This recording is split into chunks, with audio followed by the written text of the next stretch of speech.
З 7 по 10 жовтня у Львові відбудеться 18-й екуменічний соціальний тиждень «Розвиток сталих інституцій в часи війни, цінності, самозарадність та партнерство». Форум відбувається з ініціативи Інституту екуменічних студій Українського католицького університету у співпраці із фондом Конрада Аденауера в Україні та Євангелічною церквою Німеччини. Роль інституцій в часі війни, досягнення соціальної згуртованості та прогресу в часи кризи та невизначеності, свідчення стійкості державних, освітніх, релігійних, культурних і громадських інституцій. Ці та інші питання обговорять експерти з України та за кордону. В рамках міжнародного форуму відбудуться круглі столи, панельні дискусії, семінари, виставки, майстер-класи. Запрошуємо молодь, активних громадян, студентів, освітян, журналістів, представників релігійних та громадських організацій до участі. Реєстрація та деталі на сайті ies.uku.edu.ua. Форум відбудеться у гібридному форматі – наживо та онлайн.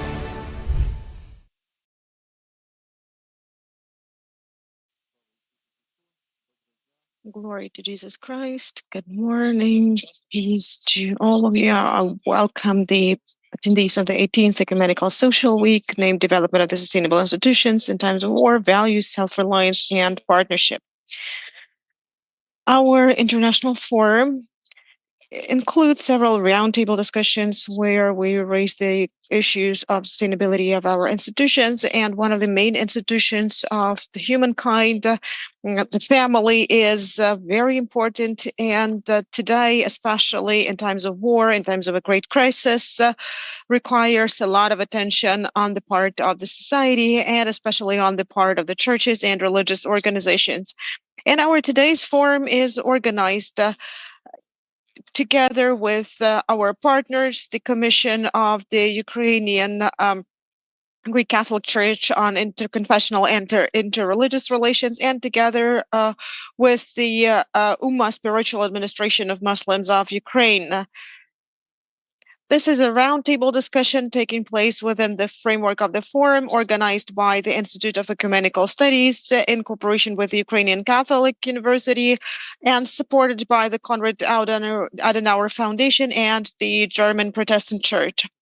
As I've mentioned in the beginning, a Ukrainian family is just one little cog, which is a part of the bigger mechanism of Ukraine, the whole society, and the world. And we know that in times of war, a Ukrainian family is experiencing great troubles. And today, during the panel discussions, we analyze what challenges are faced by Ukrainian families, because the challenges don't ask you whether you're Christian or Muslim. So the questions of what to do with that are the common problems of our religious communities, and that's why we have an interconfessional roundtable right now, and it will be participated in both by Christians and by Muslims. And I'm very happy to invite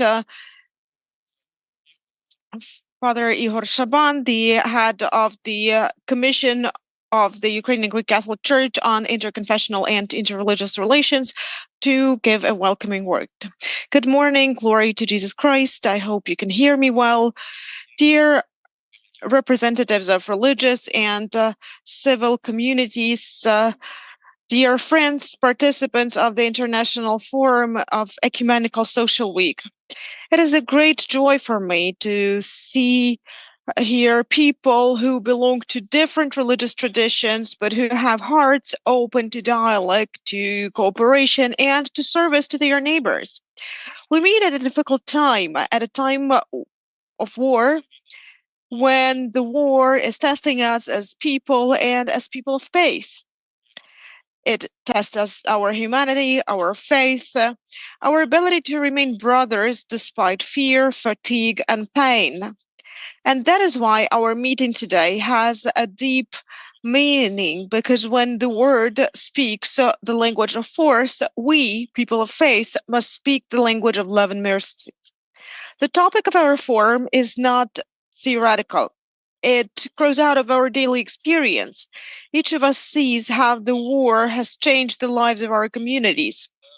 Someone became a volunteer, someone a chaplain, someone prays every day with families who have lost loved ones, someone welcomes displaced people, because we cannot remain silent. We cannot be just passive observers. In this context, Christian and Muslim communities of Ukraine have already shown an example of true solidarity. We have seen mosques and churches transformed into aid centers. We have seen imams and priests visiting hospitals together. We have seen representatives of different traditions working side by side as volunteers, so that good may triumph over evil, so that love may triumph over hatred, so that faith may triumph over fear. Today, our Ukrainian society is in urgent need of such witnesses of faith, not fanatics, not somebody aggressive, not somebody indifferent, but a person who's responsible, kind, and wise. And that is why our dialogue is not a luxury, it's a moral necessity. When Christians and Muslims can sit side by side, listen to each other, pray for the fallen, and help the living, then we will not only be building the interreligious dialogue, but we will be building our state, Ukraine. On behalf of the Commission on Interconfessional and Interreligious Relations of the Ukrainian Greek Catholic Church, I would like to thank everyone who participated in the organization of this forum. The Spiritual Administration of Muslims of Ukraine, UMA, the Institute of Ecumenical Studies of the Ukrainian Catholic University, the Institute of Religion and Society, our bishops, theologians, journalists, volunteers, and everyone who, with their presence today, testifies this faith is stronger than any evil. I'm also grateful to the heads of the ecumenical commissions of the Ukrainian Greek Catholic churches who have come from all our dioceses, not only in Ukraine, but also from the ones in the European Union. I'm grateful to the representatives of other Christian confessions and other religions, to everyone who came from different regions of Ukraine. Your participation is the best proof that religion in Ukraine is not only a spiritual, but also a civil force. And most importantly, proceeding from the main topic of our ecumenical social week, it's a sustainable institution, especially in times of war. May this forum be another sign for us that God is at work among us when we act together. May the Almighty God bless our people, our families, our communities, and all our sincere efforts in His name. Glory to Jesus Christ. Amen. Thank you, Father Ihor, and I would like to invite Murat Sulimalov, who is the Mufti of the Ummah Spiritual Administration of Muslims of Ukraine. Dear attendees, Reverend Fathers, esteemed teachers and attendees of the International Forum. You know, when Father Ihor spoke, he mentioned very important words, that Ukraine is one and it unites. Ukraine includes representatives of different ethnicities and different denominations, and this is our power. If we know how to stand united, how to respect each other and to work together, then no enemy will prevail over us. I remember our first meeting when we gathered as the representatives of different churches, the Ukrainian Greek Catholic Church, the Orthodox Church of Ukraine. There were members of the parliament, and there were also psychologists. When we spoke about families, we mentioned that it's a big challenge for everyone, because we can see that there are situations when families become stronger in times of war because they are helping each other. But there are situations when the opposite is taking place, when there are difficulties, trials, and the families fall apart because of that. And this is not a problem for Christians or Muslims only. We can see that Ukraine generally has a problem like that. And as religious institutions, we have to pay attention to that. And you know, when we started talking about that, I, as a mufti of Muslims of Ukraine, I recall when Ayat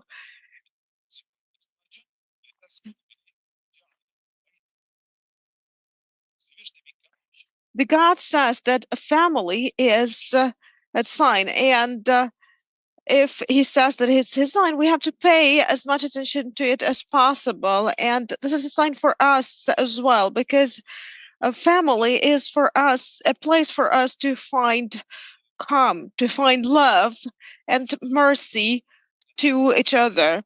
So for us, family is something very important and a big challenge in times of war.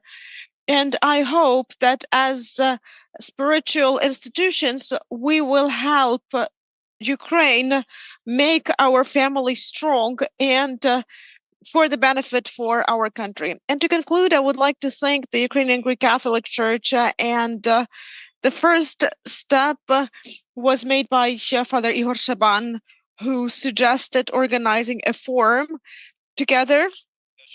And I'm also grateful to the Institute of Ecumenical Studies, which offered us this opportunity to join, to speak. And I would like to thank our friend Roman Nazarenko, who's been supporting us all the time and who's been supporting different initiatives of ours. So I'm asking the God to protect us, to protect Ukraine, to grant us victory and peace.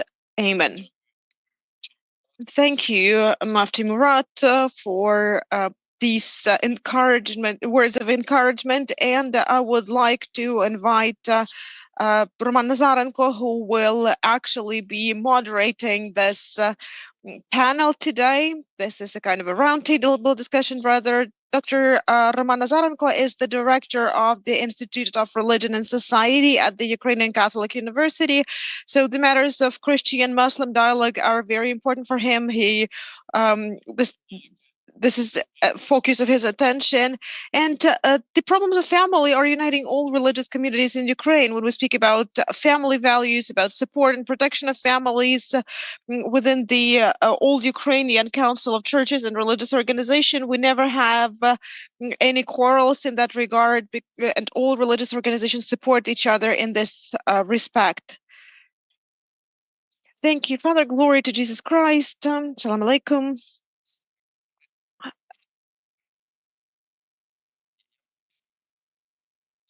I would like to say just a couple of words about the way we are going to work. I'm Roman Nazarenko. I've been introduced already. I'm the director of Institute of Religion and Society at the Ukrainian Catholic University. So usually the moderator has the main function of not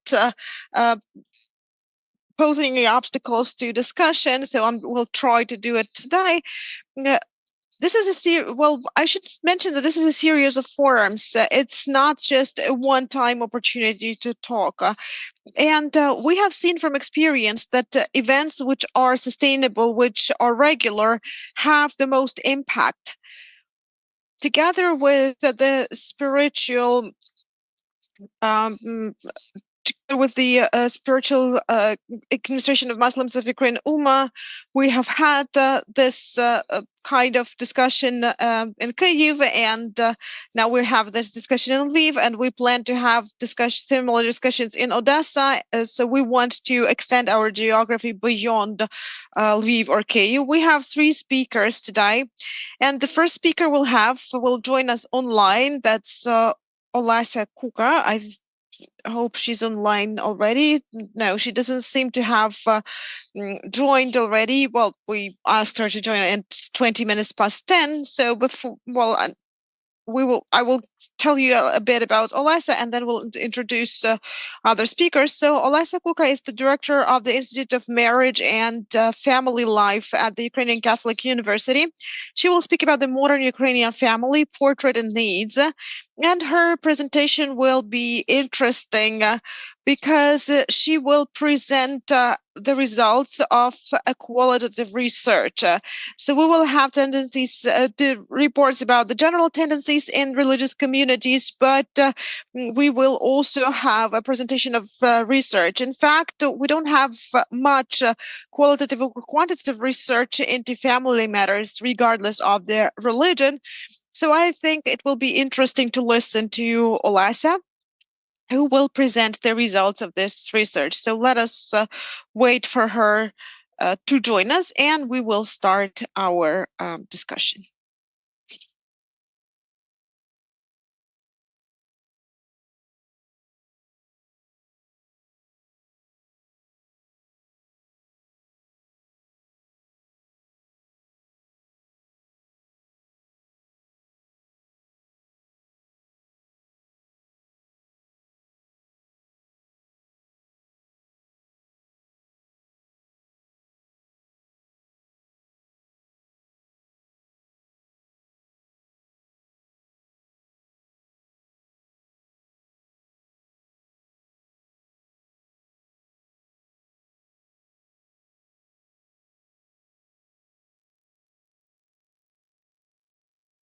Father Roman suggests that I add just a couple of words. I've already mentioned that we have had the forum like this in Kyiv, and we had representatives of the Ukrainian Greek Catholic Church and the Muslim community, and we had representatives of different educational organizations, and would like these forums to end up in certain results which we could share with, for example, groups of the members of the parliament who take care of the matters related to families. So we would like to share our recommendations. So this is not just a single forum. It has certain continuity, which should result in some tangible things. So I should say that this meeting in Lviv is already a second round of these meetings and these discussions.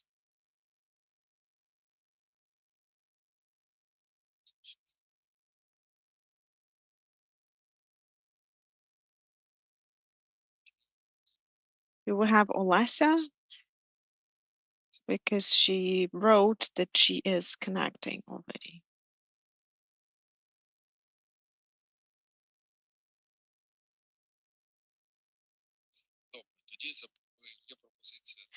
All right, then I suggest that the speakers who are on site join me here on stage. We have a screen here, so you will be able to see the presentation as well. We will have one more speaker join us shortly.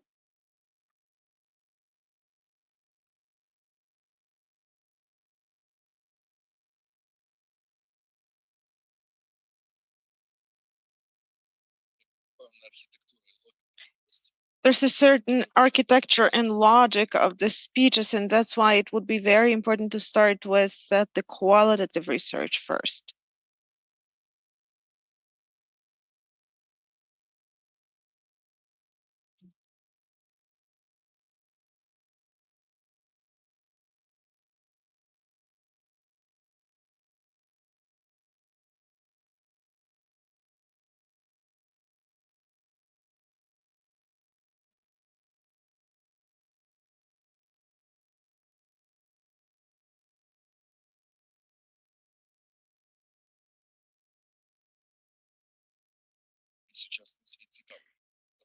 This modern world is very interesting.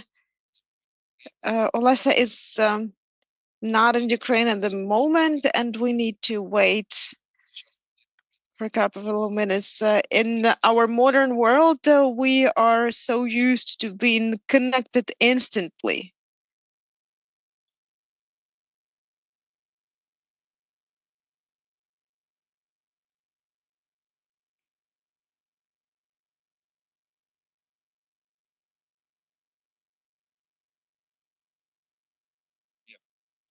Yes, we finally have Olesa. Olesa, can you hear us?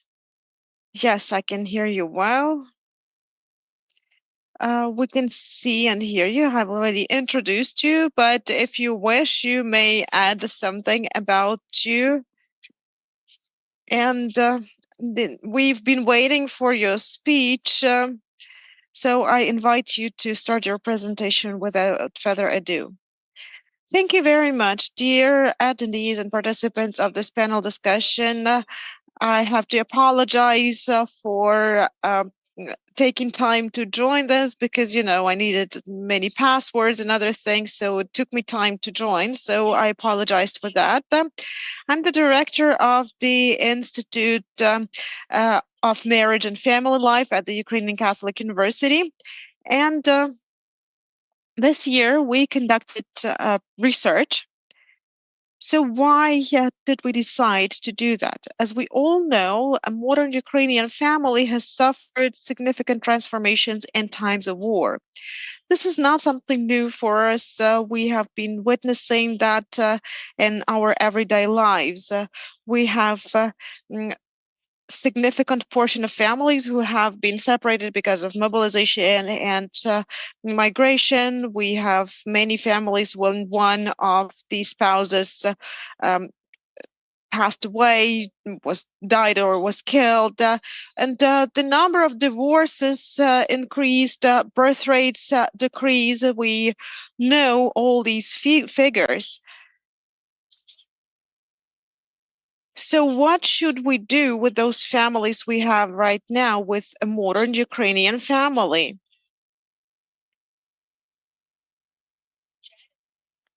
Apparently, because of these conditions I have mentioned, one of the big tasks for us is to preserve families. And this is a task of the Ukrainian society in general and its key institutions in particular. And at the Institute of Family and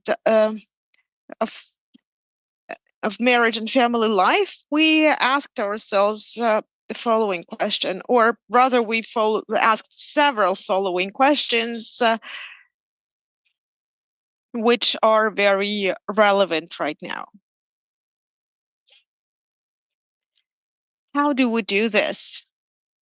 What are the ways in which we can preserve modern Ukrainian family? What tools can be used? So we have approached the research of the Ukrainian family in Ukraine in general, and we conducted this qualitative research. It was important for us to hear the families. That is why we decided to conduct a qualitative research where we had discussions with focus groups. Sometimes these discussions lasted up to 3 hours. And these are not just some dry figures. These are emotions. These are the responses and reactions of people. And this is what gave us quite a good picture, quite a good vision of what a Ukrainian family is like today. And I would like to share my screen with the presentation.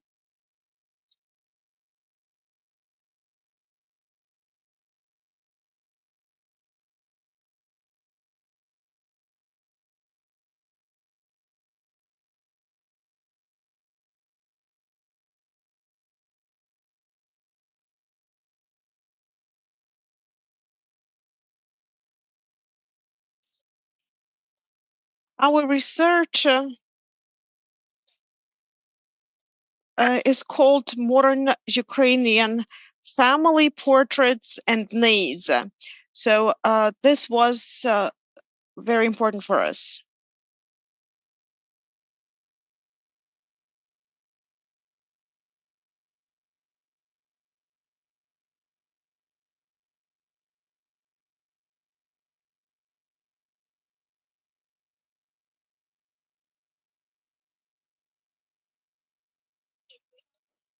Can you see my screen with the presentation?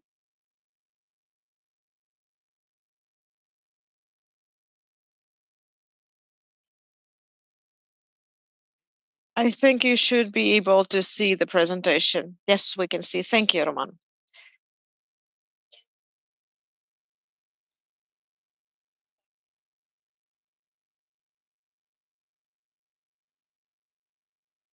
So what methodology was used? I've already mentioned that we conducted focus group discussions. We had classical focus groups, well, about 5 persons. We talked to families which have at least one child, full families who live in Ukraine at the moment, when we have a husband and wife and at least one child. You can see that we have divided them by regions into frontline, the occupied territories, and the rear. And we also divided them by age of children because there are different challenges and different needs related to the age of children, whether this is preschool age or school age children. Except these classical focus groups,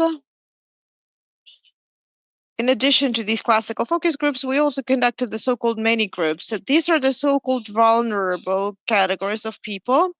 We asked them about the needs, the challenges, and the condition of families where husbands are fighting at the front lines, so where the husband was killed, and where the people separated because of the war. And you can see the subdivision here. So apparently in the families where the husband is at the front lines, or in the families where the husband was killed, the respondents were the wives and the widows, while in situations when families are divided because of the war, I mean, when the some members of the family are abroad, so we talked both to husbands and wives, so the subdivision here is 50-50, and we talked to those who are in Ukraine at the moment, not abroad. So we talked to that spouse who is remaining in Ukraine right now. And this sociological research was conducted in cooperation with Socio Storm, a sociological agency. We are grateful to them for this cooperation. They conducted this according to all the requirements of sociology. And within the framework of our research, we were trying to figure out what Ukrainian family looks like today and whether the war has changed the family values. We also studied the relations in Ukrainian families and what difficulties and challenges are faced after 3 years of full-scale invasion.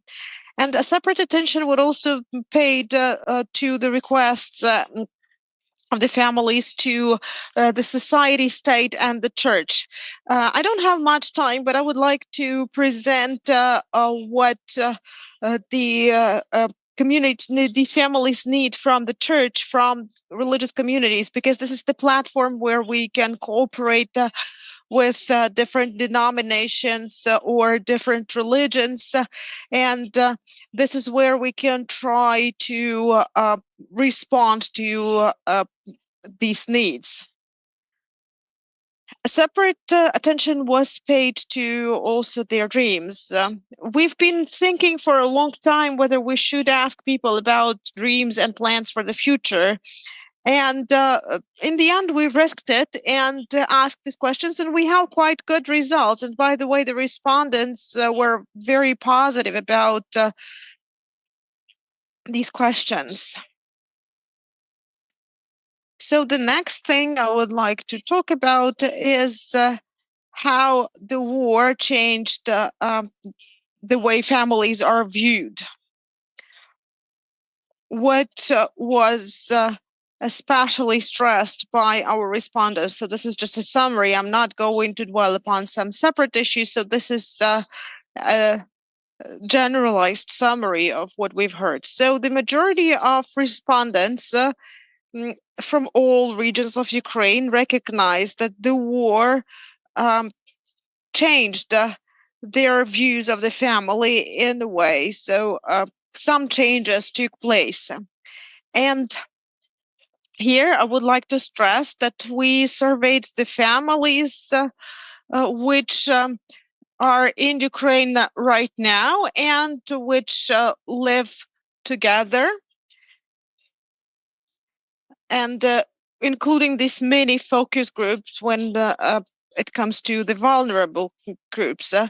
But you have to understand that these are mainly the respondents who had full family until, for example, husband was killed in the war, or the family is still full while the husband is fighting. So we didn't have any families that fell apart. It was important for us to find the answer, how to continue, working with the families and how to help the families who are staying in Ukraine right now. So what is important is that the understanding of the importance and value of relations with the relatives has increased, probably because of the risks of well, separation and loss. And also the need in communication has increased. So they started communicating more and valuing the time spent together with the spouse, with children, with parents. And people started solving problems together more, while before that, these problems were solved more individually. We have also seen very um, vividly that wives started valuing their husbands more and their contribution to the families. This is especially felt by the families which have been separated because of the mobilization or loss. And we can also see that wives of servicemen have changed their views of the family. They have this feeling of unpredictability and of life and the time they could have together as a family, which stimulates them to live here and now, to communicate more, and to try to implement the plans as soon as they can. And this is felt especially acutely in their situations, and they speak about that. It's important to note that for the servicemen, family has become the sense of their fight at the front lines. So this is what they are risking their lives and their health for. This is important for them, and they even say that men the servicemen whose families have fallen apart, this has big impact on them. They start asking themselves, what am I doing here at the front lines if I have no family to protect? So this is becoming a problem for them as well. And of course, there's a reverse side of this medal, or reverse trends, as we may call them.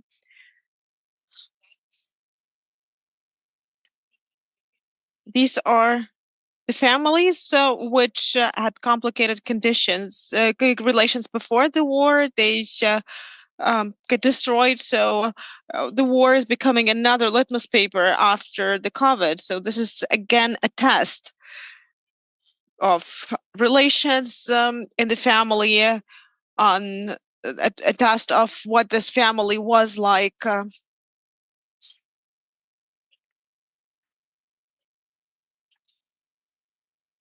So we can see that families who had complicated relations before the war um, well, are witnessing the deterioration of the situation in times of war. And here I would like to speak about the general summary of the of the consequences of war and their impact in family and marriage. We asked people, they expressed their own opinions, and we summarized it all here. So you can see that the list is quite long, but here we have the loss of close relatives because of the armed hostilities, the deterioration of the psychological condition in the family, because of the indefiniteness of the future in the family and in the country, also the significant deterioration of the financial condition, material condition. This is mentioned by those living in the front, at the front lines, and also in the frontline regions, and also in the families of the service people. Also, the decision not to give birth to people, like postponement of giving birth to people, or the decision not to give birth to people because of a lot of um, indefiniteness. Then the change in conditions of living. Some families started living together with their parents, or parents of a husband or a wife, because their houses were destroyed. Some needed providing care. to the relatives, or their children needed care, so they need support. And then the children grow up quicker. So this is the so-called lost childhood, and especially frequently this was mentioned in the frontline and the occupied regions. And also the destruction of housing, and damage of housing as a result of enemy attacks, additional difficulties in everyday lives, and changes in plans because of the frequent air raid alerts, the impossibility to go to send children to kindergartens, or for them to learn on site at schools, also regular problems because of the um, absence of water or electricity. And also, there are territories where parents are afraid of even letting their children go outside to play.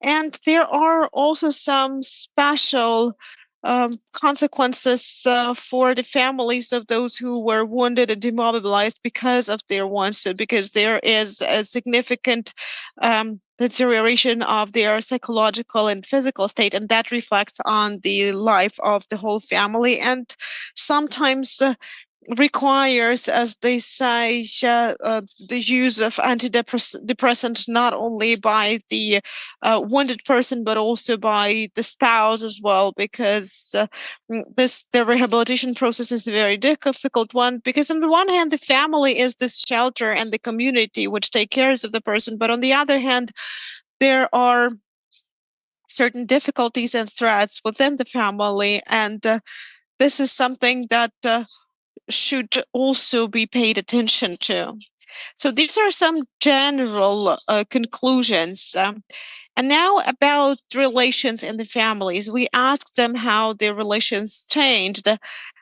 The war brought both positive and negative changes. When it comes to positive changes, the majority of respondents mentioned positive changes.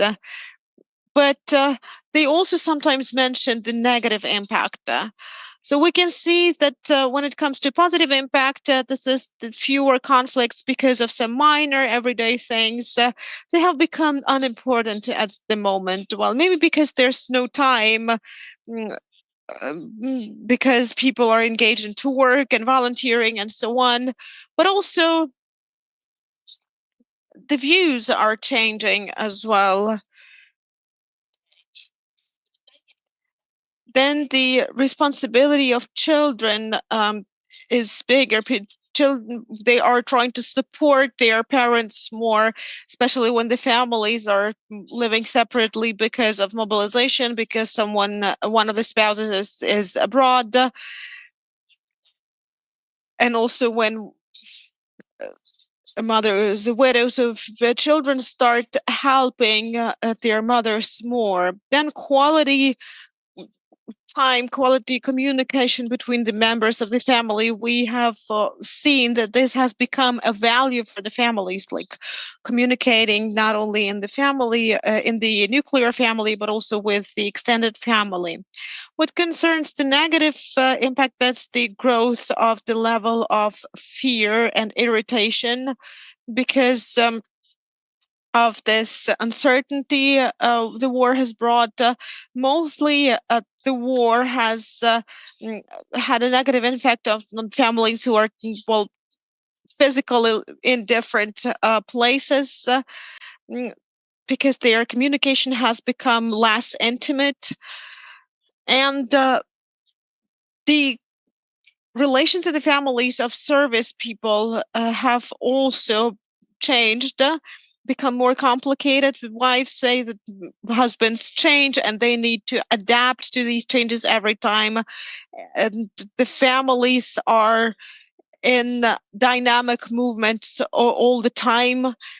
They are trying to adapt to all the changes taking place. The wives are forced to will cope with their own psycho-emotional reactions, but also with the emotional reactions of their husbands, and they partially lose this emotional connection with their husbands because of this disconnectedness. What concerns the families of the widows of the servicemen, the relations between mothers and children also um, undergo certain changes. Some managed to have closer and better relations with their children. In some cases, children started helping their mothers more, but sometimes there were also cases that uh, their relations have become worse, especially when we speak about the teenagers, that's children aged from 14 to 17, because this is the age when they actually did not manage to establish this connection, and the children will stopped communicating with mothers closely, probably because of their own experiences and feelings. So these are the impacts the war has, so we can see it very clearly. It was very important for us to see what changes took place in the spiritual and religious life of families. And there we can see that the majority of respondents said they have not witnessed any significant changes. Those who were faithful remained faithful. Those who were not faithful, well, remained not faithful.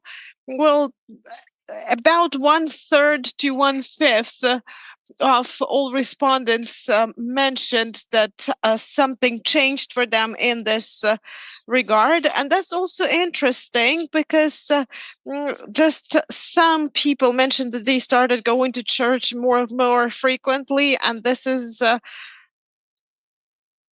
mainly a characteristic of the frontline territories. They also spoke about the fact that they started recalling the prayers which they were taught by their grandmothers. So they have become relevant for them right now. And the impact of the active servicemen and servicemen killed in action also started praying more. I'm talking here about the wives of those men. They started also recalling the prayers from their childhood. And sometimes they just pray with their own words, not knowing any prayers. So this is about the positive changes we could see. And by the way, in one of the cases, a man said that um, his wife didn't learn much about the spiritual life and prayers in her childhood, but he heard more about that from his grandmother. And he became the one who initiated this return to spirituality and prayer. So the person who had some practice or some experience from childhood, even some little experience, the changes in spiritual and religious lives of the families can also be seen in another aspect as well, when the war had a negative impact on spiritual lives of the families. And 1/3 of respondents from the rear shared their doubts and their belief in gods provoked by the war, the impunity of the enemy, and so on. They pose questions: where is God? Why does he allow all these challenges to us while we are praying and asking for peace? And they cannot find answers to these questions. Nevertheless, they keep praying. They keep practicing the church going.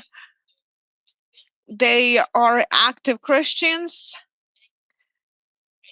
And by the way, we also had Protestants among our respondents. They're praying and they're looking for answers to their questions. The questions, where is God and why does he allow all this?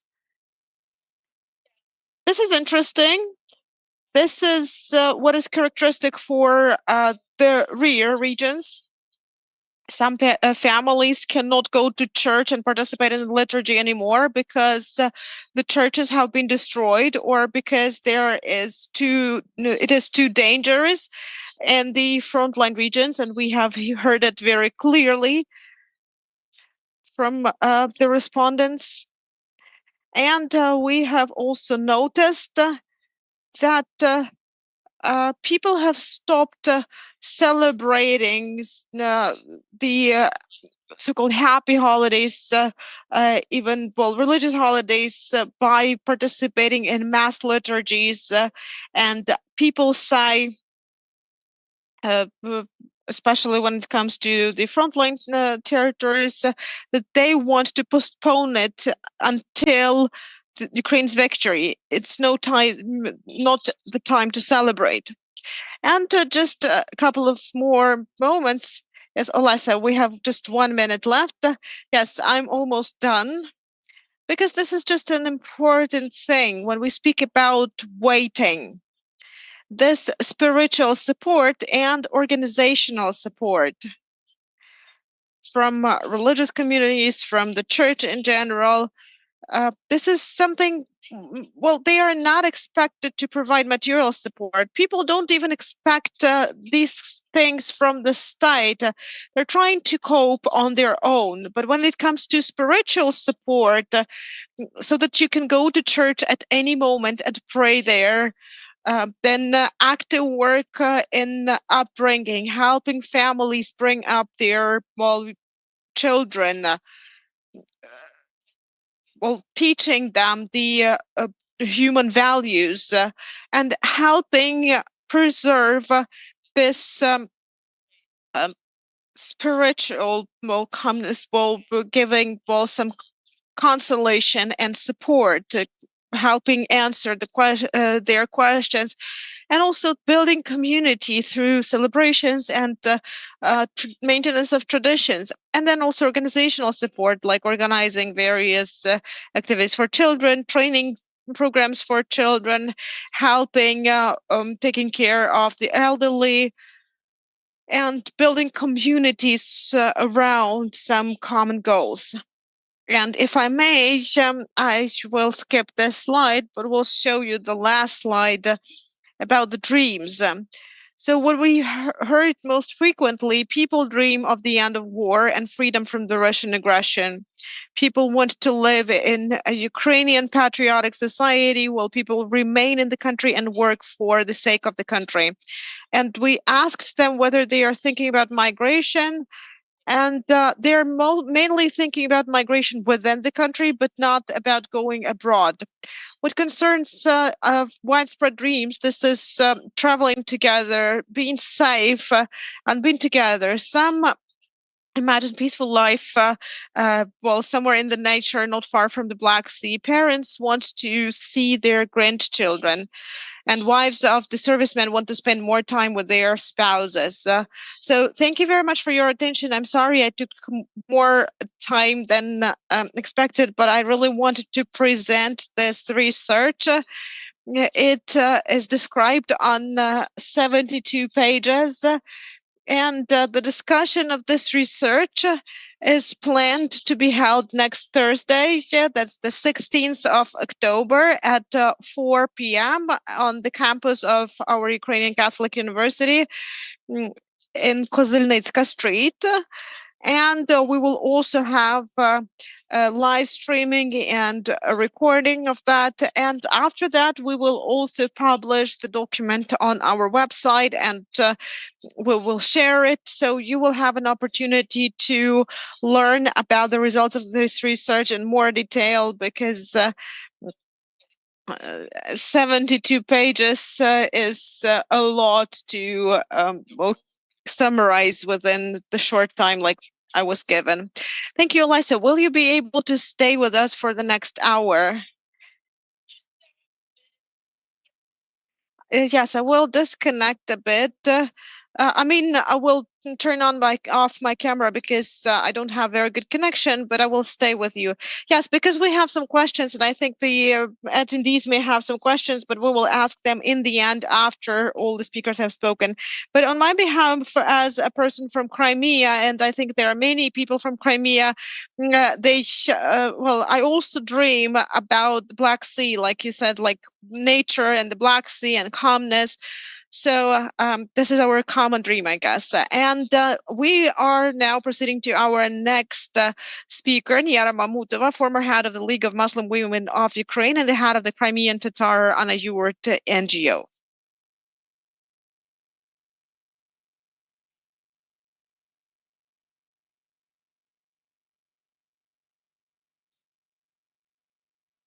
Good morning, dear forum participants, dear organizers, dear speakers. Thank you for organizing the forum and raising such important issues because we all represent different denominations and different nationalities, but we live in Ukraine, we bear children here, we plan our future here. And it is very important for us to participate in these processes which are taking place in our country. I'm a bit cold, sorry. I need to um, get warmer. So I will be speaking about the Muslim family values challenged by the war, but I would like to thank Olasa for the great job she did, and I dream of having such research among Muslims because I think it should be done well by someone who is focusing on this job only. Next slide, please. This is the statistics from Ministry of Justice of Ukraine on the divorces and marriages.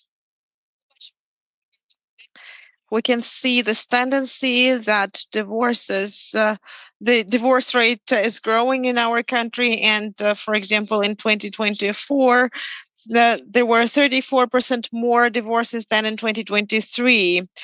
And what is important to mention is that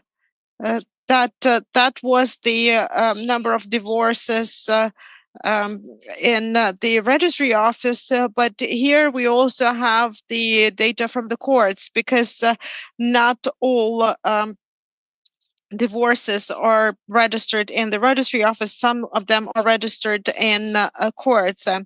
So according to international ratings, Ukraine is in the top 5 according to the number of divorces. So in the first half of 2024, there were 5 divorces per 10 marriages. So we can see that there is a very strong tendency towards divorces. Unfortunately, we don't have separate statistics for Muslims only because to marry, we go to the mosque, to imam, but to get divorced, people just go to the registry office or they cope with that themselves. There are some cases when there are some problems and there is a chance to restore their relations, so they go to the mosque. So there is just this information from the imams. There is this tendency in the increasing number of divorces. These are just the most frequent reasons for divorces, like physical violence, everyday problems, addictions, adultery, and I'm speaking here about the data about Ukraine in general, not only about Muslim families. And after the war broke out, so we had also the results of the stress of the families and forced um, displacement of families, even within the country, when families had to move to another region of Ukraine or abroad. Psychologists say that the war is not a direct reason for divorces, but it highlights the problems. So there used to be some problems even before the war, but when the war started, something got worse. We get to hear different reasons, and it happens so that the family lives in Ukraine, everything is fine, the husband works all day long, but then they find themselves in the situation when they spend time together 24/7, and they have to kind of get acquainted with each other anew, and their relations cannot stand this test. Or it happened so that, well, they had some problems in Ukraine, but then the woman gets some financial independence, and she decides that it's time to get divorced. So the reasons may be very different. In general, we all understand that the attitude of the faithful to family, to marriage is very different from the attitude and family values of people who are non-believers. And it happens quite frequently that when a faithful person gets married, this is a part of paying their respect to God. So they understand that when they get married, they will become closer to God, they will become stronger, they want to improve their relations, they want to be even better in their faith. For example, in Islam, there is this understanding that when people get married, they improve their faith. We understand that they will be well, supporting each other to that or that extent. They may, well, that may prevent from some sins when they are not together, and so on. And Mufti cited today this ayat that, well, your wives were, well, created from yourself so that you find calm in them and establish love and mercy among you. This is a very interesting ayat. And Islam has a lot of information about marriage, about how families are created. And at each stage, when a person is just starting to mm, pick a partner for their lives, how to get acquainted, how to get married, how to support the relations, how to behave when you have some quarrel, how to bring up children, how to distribute your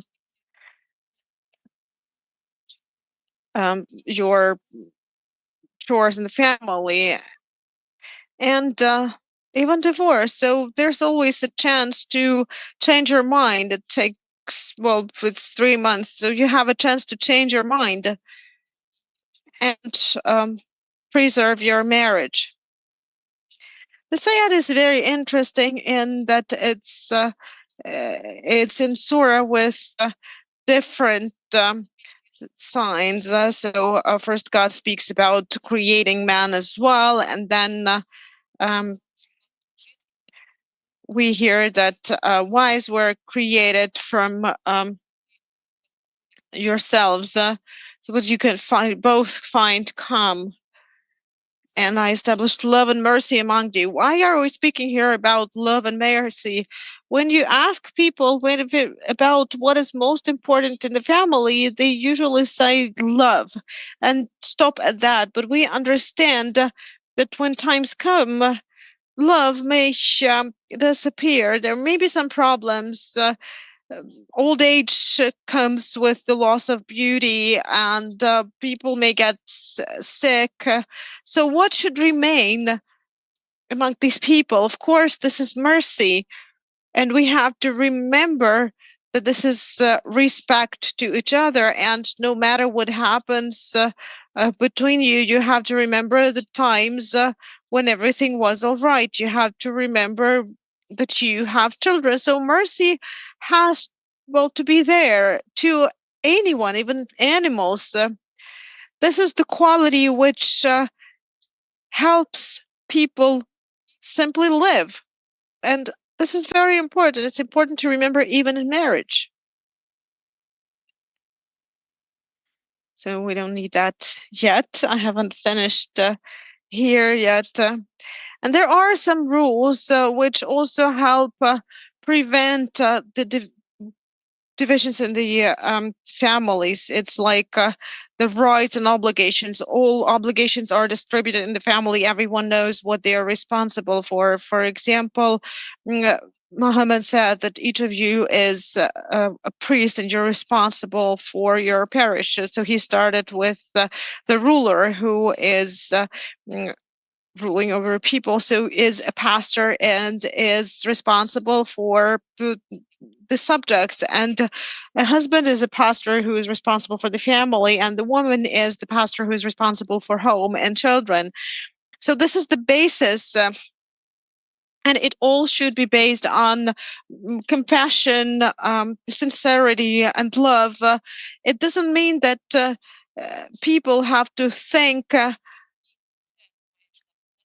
about what somebody owes you. People say, you owe me this, this is your responsibility. I remember when I was young, still living in Crimea, mm, and there were said, and well, men were courting me, so they came to me with a list of my future obligations as a wife, and I was asking, and where are my rights? Because people are different, so some people want to take only, but the others are ready to give, not only to take. So we are looking for a person who will become close to us.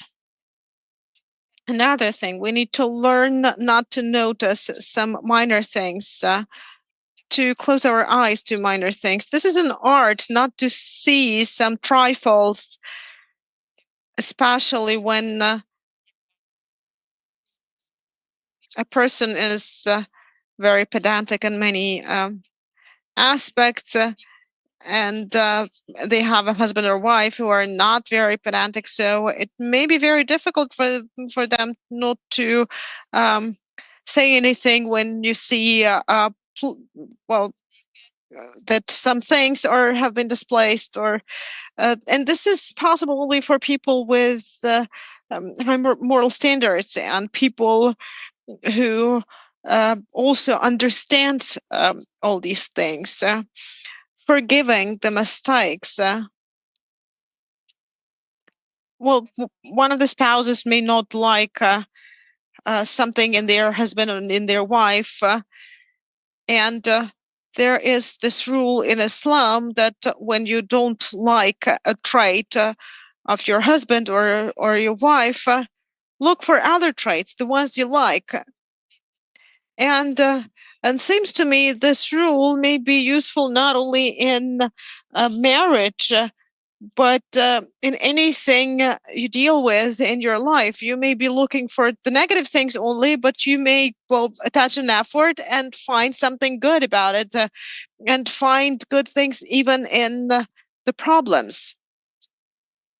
And a third piece of advice, together with this art of not seeing the drawbacks, there's also this art of asking for apology. Sometimes people find it very difficult to apologize. Well, in the family, it may be a bit easier, but the art is sometimes to apologize for the things you have not done something. Because we know that men and women are different. Women are more emotional, and sometimes a husband has to be wiser, or a wife has to be wiser. Mm, So this is a great job for both of them, and this is when both have to invest their efforts and time. and try to preserve the family. And we also know that the faithful have different attitude to the challenges which are given to them in this life. And quite frequently, we understand that the challenges are a part of our lives and that God did not promise us paradise in this life. And from Olasa's research, we can see that people ask questions, why are we experiencing this? Why are the children dying? There are so many questions like this. We are also seeing this very often when you talk to people, to internally displaced people, various people, they ask, why do we have to live through this? Where is God? Why doesn't God see this? What happened? It's good people have questions, that they are not just saying there's no God and that's it, but they started this search for God, and very often they cannot find answers to their questions. There's this verse in Quran: "We will test you with fear and hunger, lack of property and people, and the good news will be brought to the patient who say we belong to Allah and we will go back to Him." So the faith teaches us to look at everyday things in a different way. We know that in the society, everyone thinks that war is bad, war is evil, diseases are bad and evil, and everyone speaks about that. But the faith teaches us to perceive all these troubles, all these challenges as a part of our lives, something we have to take with dignity and remain faithful. They may have to make our faith stronger, because very often these challenges make us turn back to God. We start praying more. We start asking questions and thinking, why am I doing that? Why do I have to take this challenge? And it is very important for a person to ask these questions and to start looking for answers to these questions.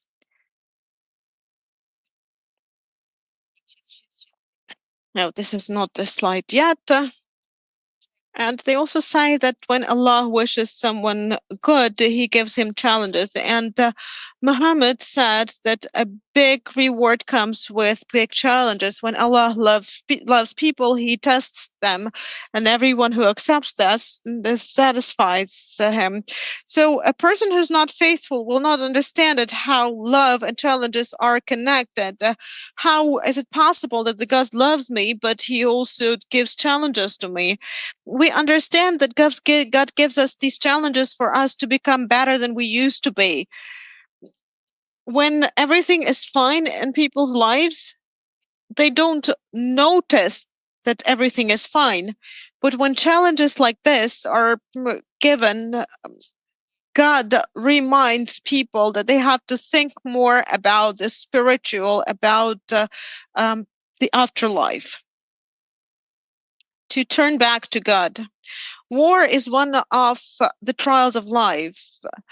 This is a more full, well, phenomenon. Well, when there's a third person trying to break the family, or when there are some problems like alcohol addiction or something, this is a problem of a specific family. When the war comes, it touches every family. There are no people who are not impacted by the war. So this is something more full scale, and it pertains to the whole family. And we have to see the war as a challenge from the God, which can give us both positive and negative things. When I was preparing to this report, Mufti told me that I have to share my experience, because I'm a displaced person from Crimea. I spent 8 years in Zaporizhia, and now I've been living in Chernivtsi for more than 3 years. And before Mufti asked me how I preserved my family, I didn't even think about that. And his words made me think about how people do this. Why does it happen so that some people get separated and the others make their family stronger? And I realized that the most important thing is to trust God. And I'm convinced that God gives this to me. I'm speaking about all these challenges, and I trust Him. I trust Him that if He gives me these challenges, that means that I will be able to overcome them. So this is about trust to God. And I also asked some families which preserved their relations, and they gave me a whole some pieces of advice which may be useful even to those who are non-believers. So they said that you need to talk to each other about feelings more, not closing up. Keep talking about what you feel, how all these things are impacting you, about your fears. You both have to discuss these things. Solve problems together, not undertaking to do everything on your own, but also not expecting your spouse to do everything on their own. Many were united by a common cause when a husband and wife started volunteering together or went to fight at the front lines together. That's where they preserved their families, because they started to give back, not only to take. Planning future, no matter how difficult it is, because very frequently people say, I cannot plan the future because I'm waiting for the war to be over. So people do not allow themselves to plan something. They don't believe in any future. They say when the war is over, then we will be planning something. But life goes on, and we need to think about ourselves and our children. Respect each other, not undervalue each other. And this is also one of the reasons of divorce, is because a husband is at the front lines, but the wife has to do everything. She has to earn money and to bring up children and the house. And she tells her husband about that, but he said, well, that's all very simple. I am in a much worse situation. So these things also um, have to be taken into account. We have to respect the path of each of us, and also joint prayer. Addressing God more frequently, asking Him to help preserve the family, even when you feel that something is, well, boiling inside of you, some emotions towards your husband, for example. There were cases when women said, everyone goes to the front line and my husband doesn't want to go and I don't like it. And it was the reason for the divorce. And so talking to God, asking Him to help solve these problems, asking God to give you or to return you this feeling of love, making your family stronger so that you can overcome all these difficulties together, because the well-being of the family defines the well-being of the whole society. Thank you for your attention, and I hope it was useful for you.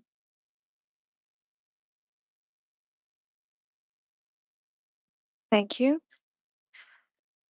Thank you, Nyara, for such an insightful presentation, for sharing with us. It really resonates with me what you are saying when we cite Mufti. Sometimes we are trying to be in a rush always, and we do not pay sufficient attention to what is really important. And we will have an opportunity to address questions to all our speakers.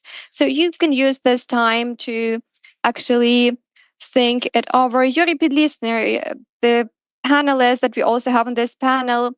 I'm not sure, but I have all the information mentioned correctly about you. The head of the program of ethics and policy at the UCU. Glory to Jesus Christ.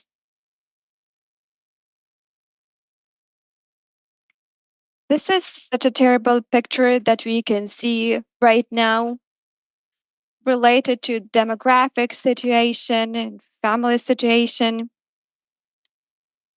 And if these processes which are taking place right now will continue and nothing is going to change, in 2600 we will have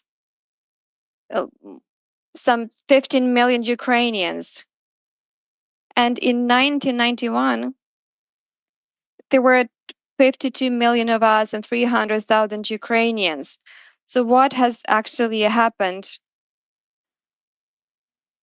I'm not going to talk about the war.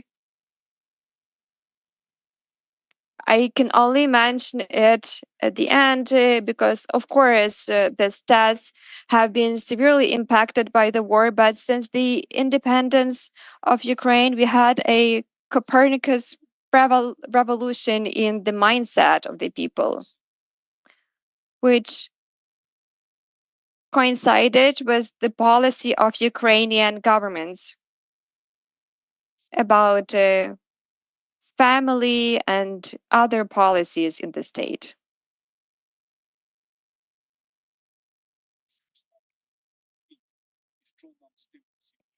But before we actually address the issue of how to deal with all of that, we can actually check the information in the gospel about other Copernican revolution.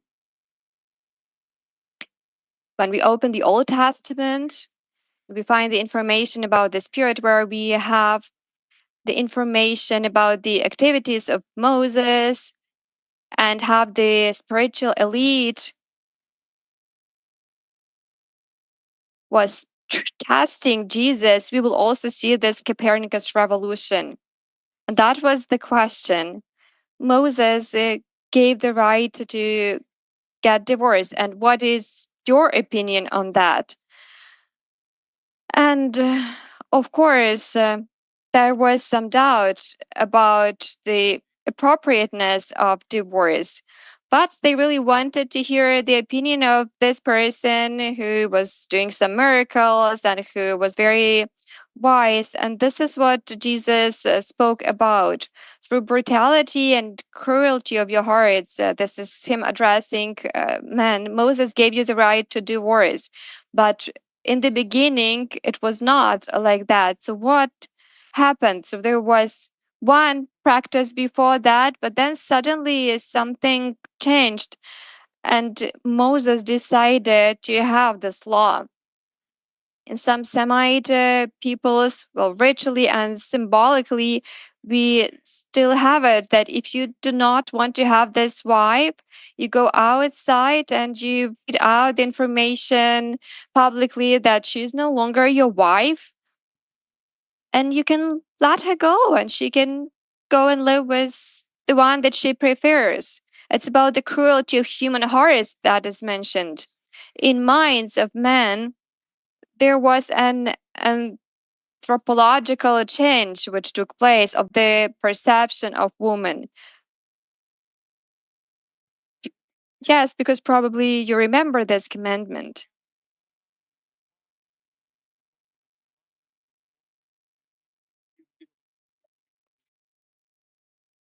We all remember this commandment that you do not need to covet no other people, no other things or tools or animals, because that was something that was very useful to have in your household. And we know what happens with those tools, which are of no service to us in our household. I went to gather mushrooms with my friends. I didn't check my shoes. And then when I was back to my car, I could see that the sole of the shoe was torn, and I just got rid of that. This is what happened to women. I returned from, and I could see that my wife made food which was not very tasty, and I just decided to get rid of her because she was like a tool, like a shovel or like a hoe. And we had this Copernicus revolution, this anthropological vision is directly related on the ethical system. If this is the person which is something that is considered to be useful or harmful, we can easily replace it. But when we understand that we will have this kind of attitude, then how willing we are to embark on this relationship journey. I would like to digress here. When the sexual revolution began in the West at the end of the 60s, we had some stats. And I do not know if those who are present here know about this information. What is the frequency of sexual intercourse between men and women? This is a serious theological question, isn't it? Of course, it depends on the age group, 2, 3, 4 times a week. And you know that this liberation, the sexual revolution that we have 1, 3 sexual intercourses per week. So we see that it actually dropped and there is more stress and more anxiety according to women. A logical question would be why? If sex is more accessible, at least in their information space, why there is way more anxiety and why the frequency is less now?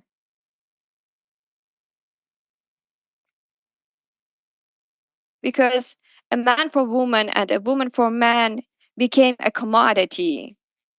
This is something convenient, something that you can use.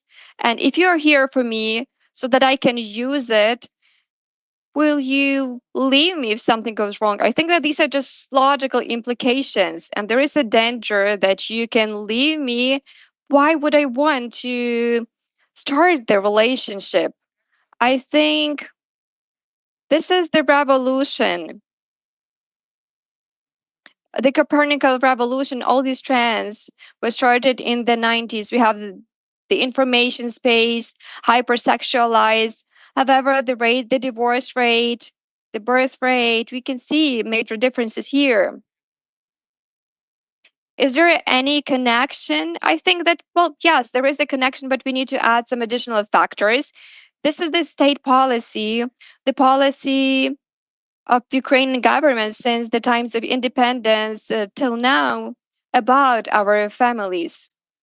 I think that we do not have people who do not know anyone who went abroad, not because they wanted to see some sites of the Statue of Liberty or some other landmarks.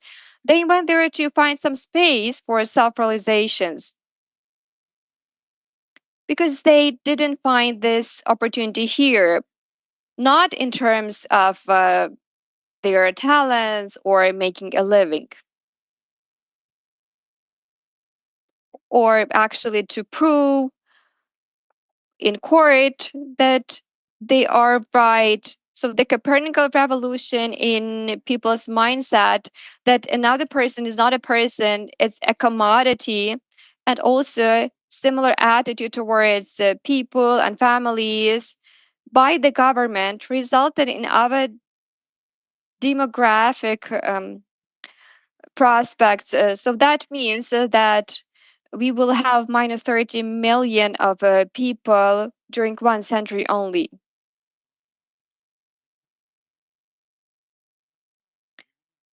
So we can see the same thing, the mental Copernican revolution in minds of people, and the same revolution in terms of our understanding of the policy in our political setting. So what do we do about that? I think you remember Taras Shevchenko's poetry.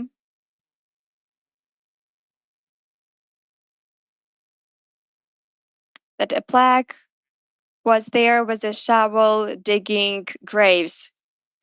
You remember when in Europe we had some 50-30% of population and the rest perished because of the epidemic.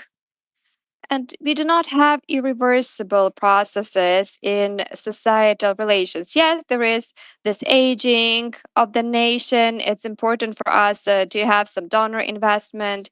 We have shortage of human resources. All of that, yes, it's possible, but we do not have irreversible processes in society. That means that we need to have another Copernican revolution by society in the minds of people and in the mindset of our politicians.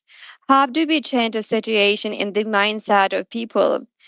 We all need to be in this setting. All those who are baptized by a priest, they need to remind themselves of this call that you need to go to the end of the land and to make all people my teachers.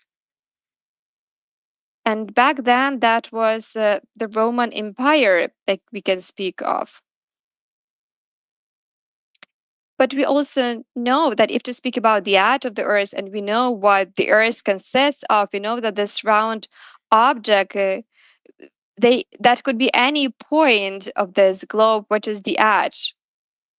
So this trip, this platform also has the edge. It is also my neighbor. It could be in Namibia. It could be anywhere else. It's important for us to have this Copernican revolution in minds of people. That means that we need to enter the school, to enter the media space, and to declare the truth about people, about their dignity, and what are the ethical conclusions that we can draw. If a person has dignity, in that case, what kind of an attitude we should demonstrate to a person?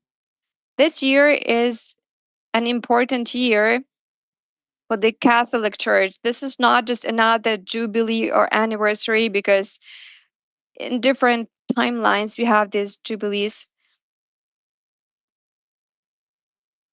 And we know that we also had the Council of Nicaea, and it's really important. It's a really important day for us. This is not only about the day code which was created. And at each parish, we will hear the prayer. We will hear the creed that Jesus incarnated. And what does it mean for us? That all Christians who hear it in their church, they need to understand that this is my body. It's working really hard since early hours to have some food, to have some means. This body is exhausted, it's being tempted. So, do we need to complain, or maybe we need to pause and to say that God, my creator,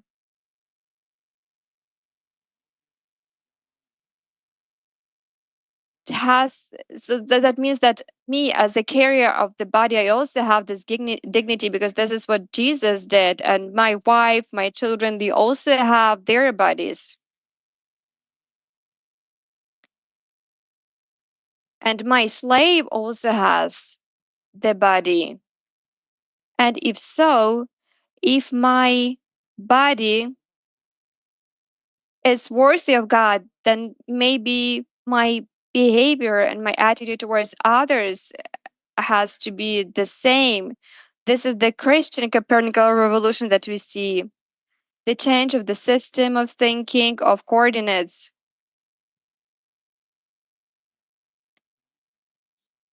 And that meant that slavery as a system was destroyed. Nothing major happened, because we had these economic relations with plow and horses. 325 years before Christ and after Christ, it's the same thing actually.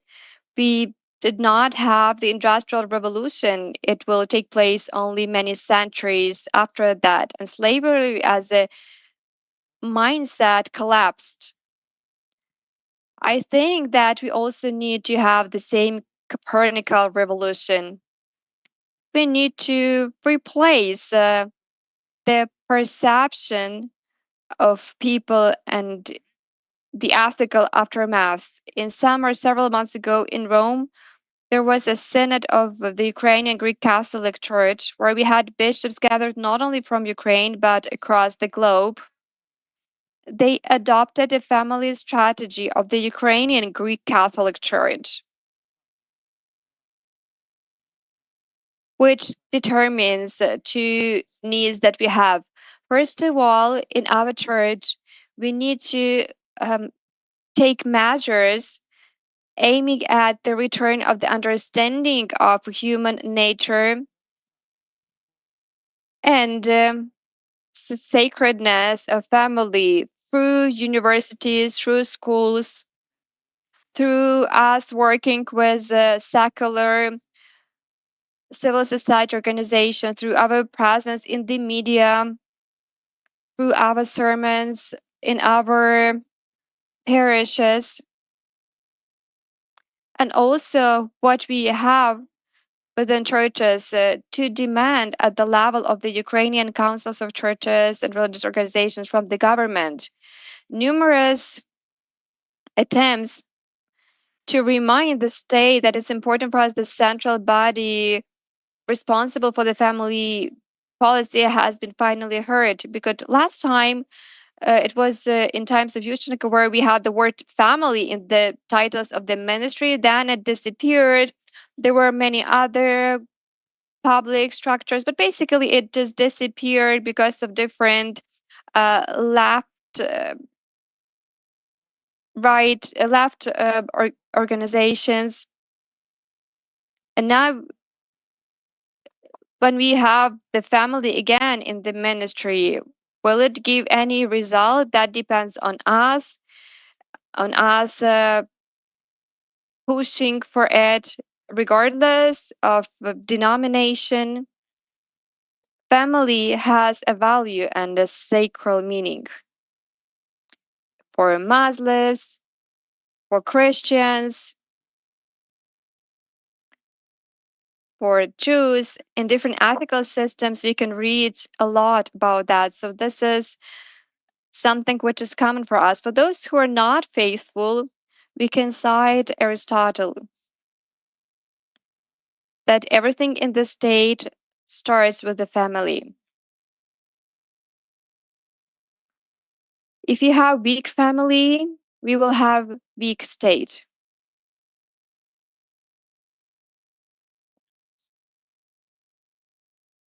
There was an interview in Canada, and there was one immigrant who was interviewed. I do not remember the country he represented. That was an Islamic state.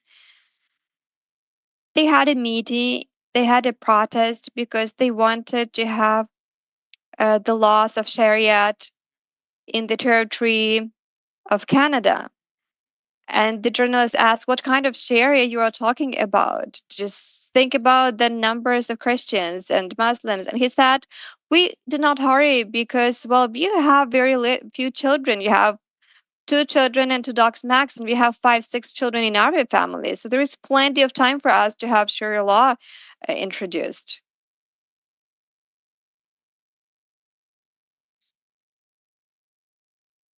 And we understand that the nature will take its course. If you want to preserve the Ukrainian nation, if you really want by the end of the century not to have 15 million Ukrainians in 2100, we need to remember one thing: the Copernican revolution in our minds can make a huge difference. Because do you know why the situation is just worse in Russia? 58% is the divorce rate in Ukraine. What does it mean? So we have two people who got divorced. She was marrying a prince, he was marrying a princess, but at the end of the day, they are hating each other. What did you manage to achieve during your life? And he became an asshole and she is a bitch because you had originally not good anthropological vision. Because you know what they say in the court opinion that they do not get along, but actually it means that there is something wrong about him and there is something wrong about her.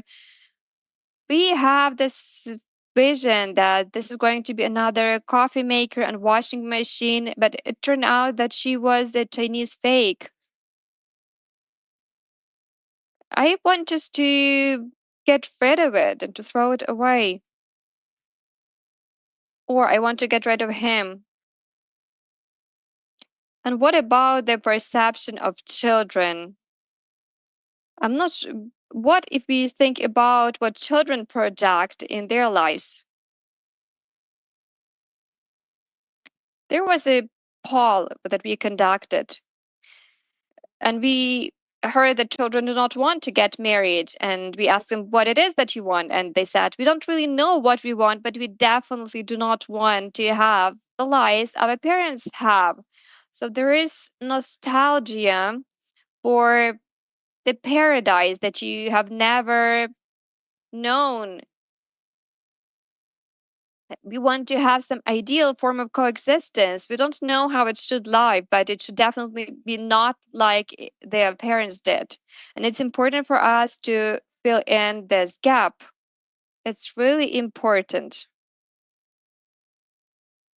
And there is somebody who can say, who am I to start this revolution, how it should look like?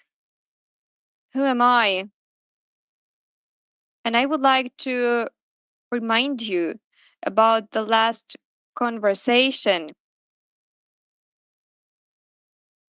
the conversation between Jesus and Paul from the Gospel of John. What was written there? Peter, the son of Jonah, do you love me more than the rest? The rest were enjoying their breakfast on the river bank, and he said, you know, you need to uh, pasture my sheep, because this is the problem with the word love and the translation in Ukrainian. Jesus approaches Paul and says, Peter, is your attitude to me the same as what agape, the Greek term, represents? Absolute, unconditional love, self sacrifice, and self denial. And he answers that you know perfectly well that it's in it's about the Greek word philia. This is how I see you. I'm your friend. And he said, I'm not trying to understand you correctly. Do you have agape for me? And he says, yes, I have philia to you. This is what I feel. And then he said, yes, okay, then it's philia. So basically, what does it mean? That you can be my friend, you can be whoever, but I expect this self denial and self sacrifice and this absolute love. I think that when we also discuss eros, another form of love, spousal love, where we also need to have self denial, because love is not looking for something which is itself for one's own. Because for those people who think, who am I to change the world? In this conversation, Peter absolutely perfectly understands why we pose the question of love. Because there was 3 cases when he renounced.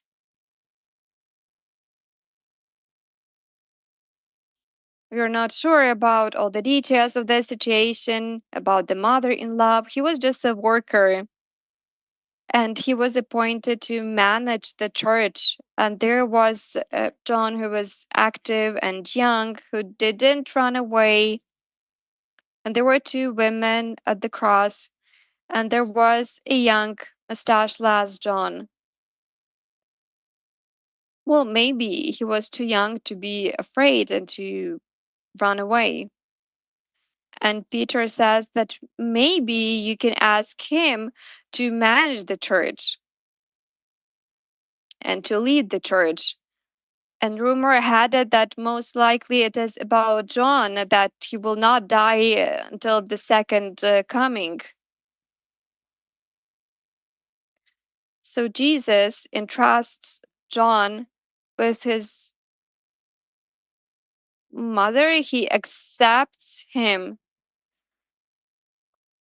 in his earthly family, then maybe it's a good idea for John to lead the church.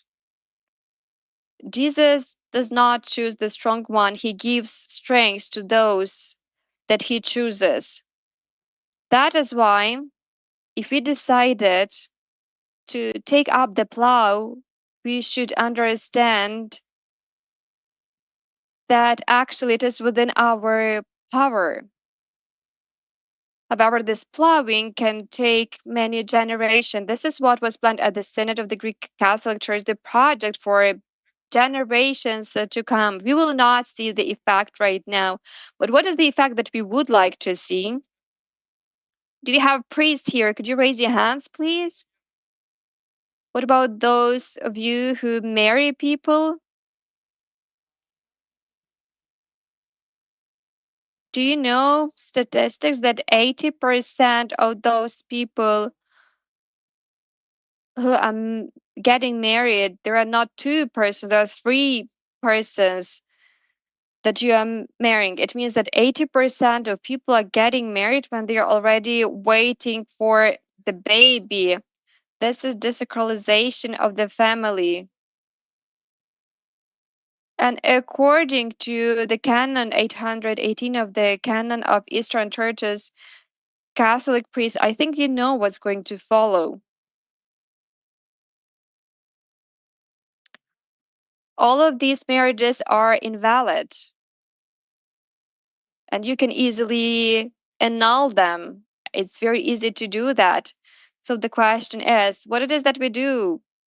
When we had the first guidelines for the future marriage, there were that's Father Justin Boyko and Kovasa, who is responsible for Greek Catholics in Vienna. They prepared this guideline, this manual, and they said a great thing. When we saw that 50% of couples uh, who participated in this course did not come to us to get married, because it's better actually to have this result when they do not decide to be married, but they do not enter the stats of men turning into assholes and women turning into bitches. That is why the Copernican revolution is exactly what we really need to do to return this anthropological vision and these ethical norms implied. This is, I guess, the division of the Bishop Synod of the Greek Catholic Church of Ukraine. We have 15 minutes left for a Q&A, for a discussion. I have several questions, but I would like to start with you. If you have any questions to any speakers that we have at the panel, or any general questions, do you have any questions from the audience? And while you're thinking, probably I will take this opportunity and will use my right of a moderator and will address the following question to our speakers. Not so much about theoretical points, but some practical steps taken by the religious organizations or institutions that you represent. And Yuri has already partially mentioned the vision of the Ukrainian Greek Catholic Church at this presentation. And I would like to this question to Mufti, to Yara. I understand that you also have some practices that you use, but there any structure, any strategy which tries to address these challenges? I think it will be interesting for us to learn more about your experience. Yes, thank you. So the topic of preservation of marriages and keeping families together, we always had it. Representing Abba League, because there is a unit of our organization where we really dedicate a lot of attention to it, because any social public polls that we conducted, when we ask Muslim women, what is the topic that you would like to learn more about, that you would like to discuss, very often it is marriage. Even the online courses that we had with Mufti. It was in spring or in February. This is the topic which is always relevant. Well, I think that women are more active whenever we organize any workshops. There are some men attending. In the city of Zaporizhia, we had workshops for men and women. There were there was everyone present here. Like we have people in the audience. There were just one or two men, and the rest these were women. Women always want to learn more from the religious perspective. What about Islam? About their particular case. There are always so many questions, personal questions that they raise. And what do I do in this case? And what about this situation? And what I'm religious and my husband is not very religious. There are so many questions that we receive at these events that we organize. That is why throughout this period of time for 20 years that we've been organizing these webinars, the days of families. In Crimea, we also managed to gather families, men and women. We organize different competitions. Sometimes you can have some competitions online to make sure that people grow closer. This is an important topic for us that is very relevant and pressing in all the times. And of course, whenever you find yourself in a stressful situation, it gains even more relevance, especially when the pandemic hit. We could feel that families they grew closer, being in one space. Also, uh, with the outbreak of war, we could see some changes. Each time when we have our annual plans develop preservation of families, of relationships, different events, all of that is reflected in our plans. Is there a question? Yes, we do have one. I have a question to Mafti and to Niyara. Because you have touched upon this topic, however, I would like to ask the question which you will not find very comfortable. We all know that the generation of our grandparents,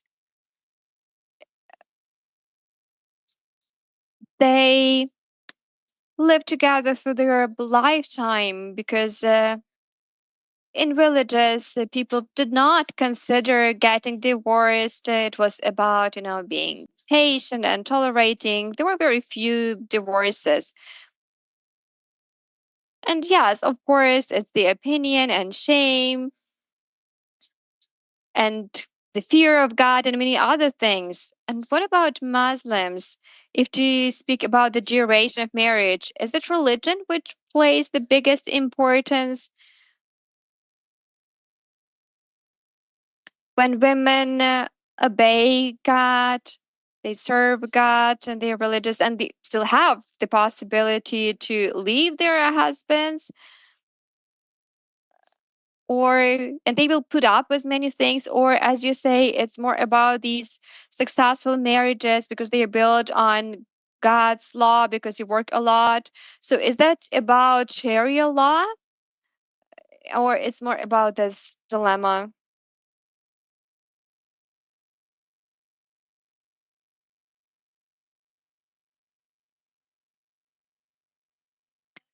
Thank you for your question. There are many similarities, and I can focus more on Crimean Tatars because this is the community that I represent. As you have rightly pointed out, people would put up with many things, they tolerated many things in the past. It was shameful to get divorced. And religion impacted tradition. Everyone served the tradition, followed the tradition. And of course, times changes, we have globalization, we have many other processes making a difference. It also impacts us, Muslims, Islamic people. If to speak about religion, Islam, Sharia law, we receive some advice, some recommendations, and they always work in all times. But the question is about the application of these advice do they try to solve their problems through religion? Young people are impacted by modern trends, global trends, and independent women about all the rights that men and women have. And there are a lot of things that we expect. The main reason for divorce now is that he did not value, he did not appreciate, he did not give me something, he did not do something. It was my example when there was this book about my duties and my obligations. It is like one way thing when there is an expectation of the person, that there is this expectation that a wife has obligations but not many rights, and very often this is the reason behind divorces.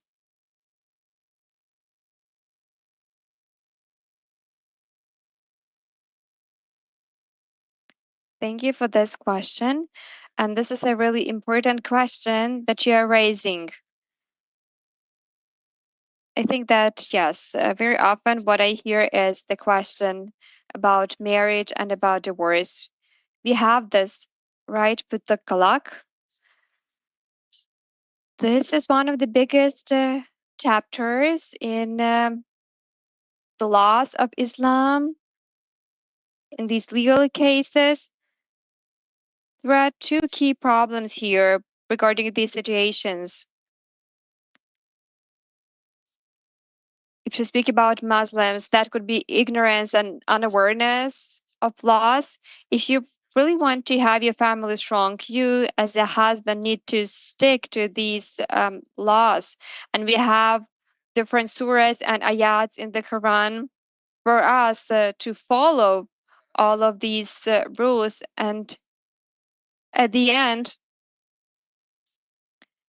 do not forget to fear the Almighty. And if I, as my husband, do something wrong with my wife, I need to fear the Almighty. And there is another thing, which is that do not treat a woman as an item, as a thing. We know that Almighty shows us that this is not a thing, that this is a human being. And the Almighty says that He created you and you have equal rights. And this is a stereotype about Islam when there is this attempt to show that men are superior to women. No, this is not what we have. We have a surah in the Quran which is known women, but we do not have a surah on men, which is also very illustrative. Tradition and mentality is another thing. We are Crimean Tatar. That means that our attitude could be different from the attitudes of Muslims who live in, let's say, Yemen or Afghanistan or Iran. I think that we can see something, me as a Muslim, I can condemn it. I can, uh, those who wear niqab, me as a mufti, can say that you do not need to do that in Ukraine. In Yemen, we understand that this is part of the culture. This is not part of the law. This is not part of Sharia law. This is part of the culture that they follow. Because if you have a very beautiful girl, then it's better to hide her face for men not to look at her. This became a tradition. For us, for Crimean Tatars, this is not what we follow. However, in our history, there were some women who wore this piece, but we say that this is not mandatory, that you do not need to do that. It's part of the mindset and it's part of the attitude, but of course, it constitutes a problem. Why? I speak a lot in front of people once a month. I have a sermon on the topic of values of family in Islam, because this is such a pressing topic amongst our faithful, those who go to our mosques, those who are part of our spiritual leadership. Not everyone knows these rules, but in general, yes, there are certain rules, there are some values And it's important for us to respect these values, to have strong families. The best example for us is Muhammad Mario. What do you think? How many times he raised his voice speaking to his wife? Never. He had several wives. It's never happened that he raised his voice and said that you need to sit here or do exactly as I tell you. The only thing that he did when his wife didn't listen to him, he was silent. And they immediately knew that they needed to change or that they need to correct some of the mistakes that they were committing. And this is a great example for us. Of course, you can raise your voice sometimes, and unfortunately, there's those who can abuse. For me, those men who beat their wives, they lose their power. I can tell you two jokes about divorce. Well, a joke and an anecdote. So there were two older people, 80 plus, holding hands, and journalists approached this couple asking them how long you are in this marriage. And they say almost for 60 years we have been married. And you have never thought or considered getting divorced? No fights, no arguments. No, we did have some fights. Why didn't you divorce? Because we were brought up in that period when broken things were supposed to be fixed, not thrown away. And there is another one that I would like to share. Uh, Also, an older couple. The husband is 95, the woman is 90, and they want to get divorced in the court. And of course, it, it raised a lot of interest. And they asked that question, why do you want to get divorced? They asked an older man. And he said that, I was back from job and she would be talking to her girlfriends and I was hungry all the time with no food. Then they asked the wife, why do you want to divorce? And she says that after work, instead of helping me with children and many other things, he was playing domino and drinking lots of beer. And then they asked the following question, when did it all start? And they said that 5 years after we got married. And why didn't you get divorced back then? Well, we really wanted to take care of our children. We're waiting for our children to die first.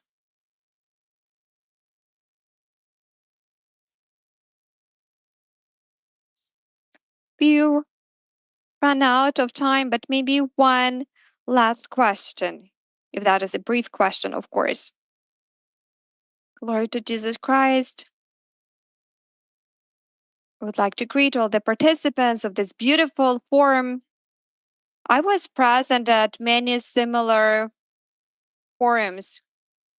And I know that we are limited in time, but I would like for us to have some practical steps, some practical takeaways, because we always discuss problems at all these events. Well, we present these problems, but it's important for us to take some real steps. And the fourth year of this war, we can see the stats, and it means that nothing is fortuitous with God. Let's think about some concrete steps according to what we heard from Mr. Pilisny, from what we heard from other panelists, the Mufti, we understand that those who work with marriages, they do not understand the subject matter well. As the head of the Commission in Family Matters in our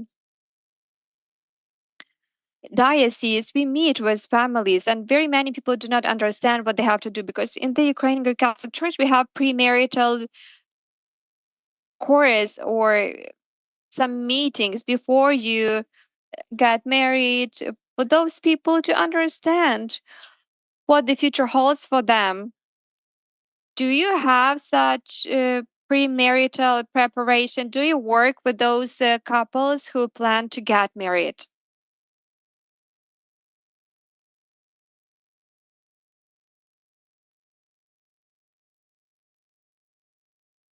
Yes, absolutely. Absolutely. This is what we do. This is a religious practice that we have.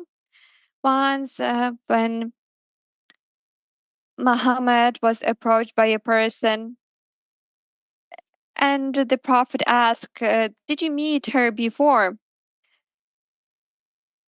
And the answer was no. I know that she's a good girl. That is why I said yes, yes to this marriage. I will get married. And then Muhammad said that it's important that you go back, that you meet this girl, because maybe there will be even more love between you. And it's really important. When a man wants to get married, it's important for us. This is a well known cultural practice for Karimian Tatars, Yashanduase.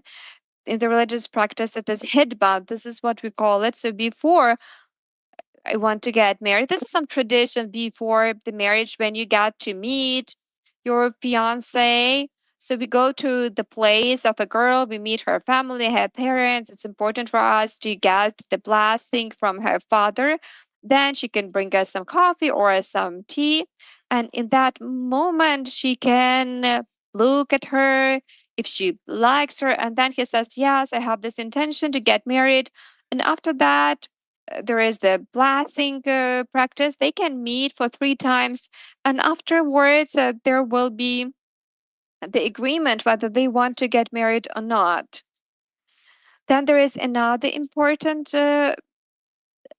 phase that this is marriage, and there are certain preconditions. First of all, consent is important. You cannot force the girl or the boy to get married. Even parents cannot make young people marry. They cannot impose it on them and say that this is such a good boy, you do need to marry him. Or on the contrary, to force a boy to get married to a girl, nobody has this right. It's all about the consent. This is the priority. Then we also have witnesses. There is another great tradition that we have from the future husband. There is a present that he gives to his future wife.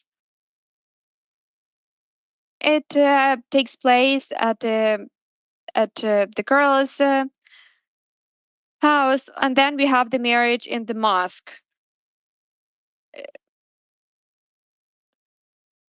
If it's my responsibility to do this, I need to ask him whether he is already married, because you know that in Islam you can have more than one wife, two, three, four, five, and sometimes these men they do not share this information with their next future wife, which is not proper, because most women will say that no, I don't want to be the second or the third wife.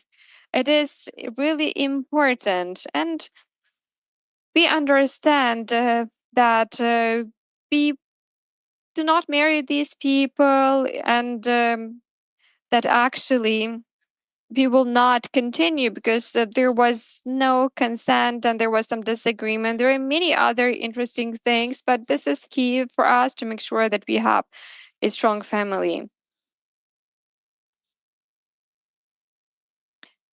Belisne mentioned about families and the ministry, which already has this word. A social group of people who are married. This is the definition of family. Then we have the definition of the official marriage. So we can see this very clear desacramentalization. We do not have the place for God there in the definition of God. That is why to be happy that we will have family as a concept, as a notion in some governmental documentation is premature. But it's important for us to have the Copernican revolution in minds of people with regard to the understanding of families sacramentally. And I think it's really important to look at the definition of a family, a social group of people. It's about monogamy, polygamy, and many other things. We do not have the distorted understanding of the concept of family.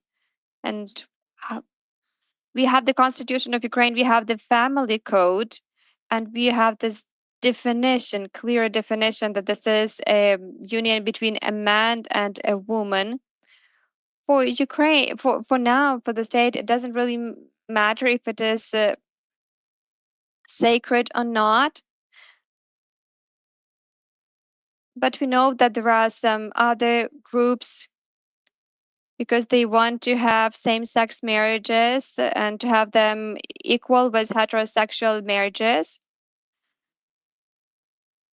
If you take a look at the draft law which was submitted, you will see that everything related to homosexual partnerships, you will see that it equals article of the code. They really want to have, but that is why it's important for us to have the state body responsible for family policy. There are very many um, new details here, and for us people from the religious world, it's important for us actually to have the Copernican revolution and actually to return this notion of sacredness of the marriage. I'm grateful to our speakers, Olesa, Yuri, Yara, for their great speeches and presentations.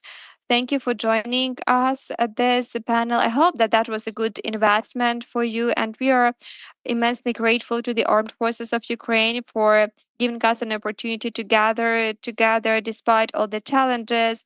And it's important for us to have plans and dreams for the future, as Olasem mentioned.